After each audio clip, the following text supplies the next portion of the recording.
Gene Basler here, Cat Spring, Texas, west of Houston, October. I'm inspecting the lightning protection system and the cabling system in this pecan tree.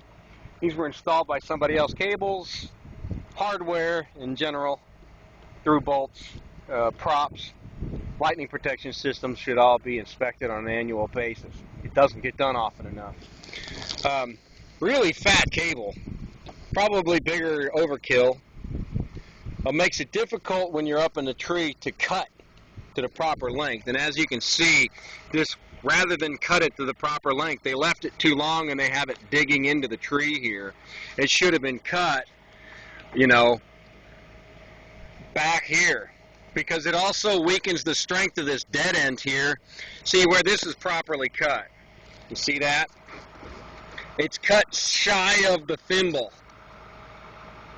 and the dead end isn't compromised.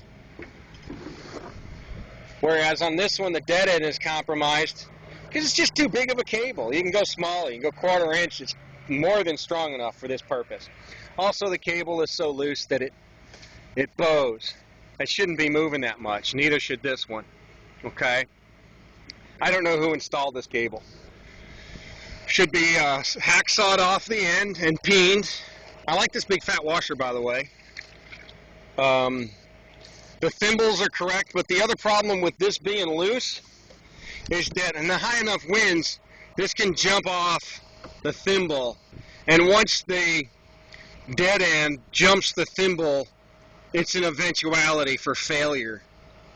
And so the thimble is really a key component of this system. I think that I'm guessing this is a drop forged die, but I don't know. Our drop forged dies are a perfect circle, and this is a teardrop opening.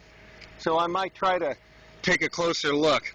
The biggest problem I see here is that the lightning protection system is not grounded, or the cables are not grounded to the lightning protection system, and that is part of the standard, the ANSI A300 support system standard.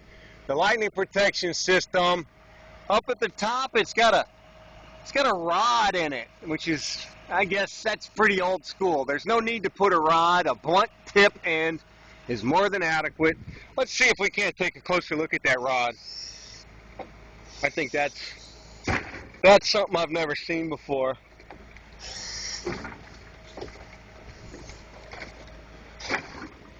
All right, let's see here. Let me swing over here just a little farther and look at this. Yeah, they put in a rod for a building. That's interesting. Some fancy hardware, but there's no need for it.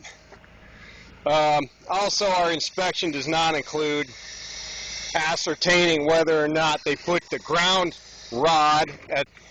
Maybe that's what that is. Maybe that's a ground rod that they just put in the tree. Interesting. I was starting to say that our inspection does not include digging out the ground rod to make sure that it's a minimum of 12 feet away from the trunk. We should consider that as part of our inspection regime. But he does correctly have another cable, another lightning protection wire running out to the end of this leader too. So this should be grounded at that end and at this end, and this should be grounded here as well. And the connectors for that can be purchased through any tree supply outfit, AM Leonard, Sherrill catalog, etc.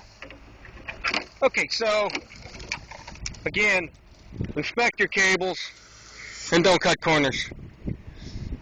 Thank you.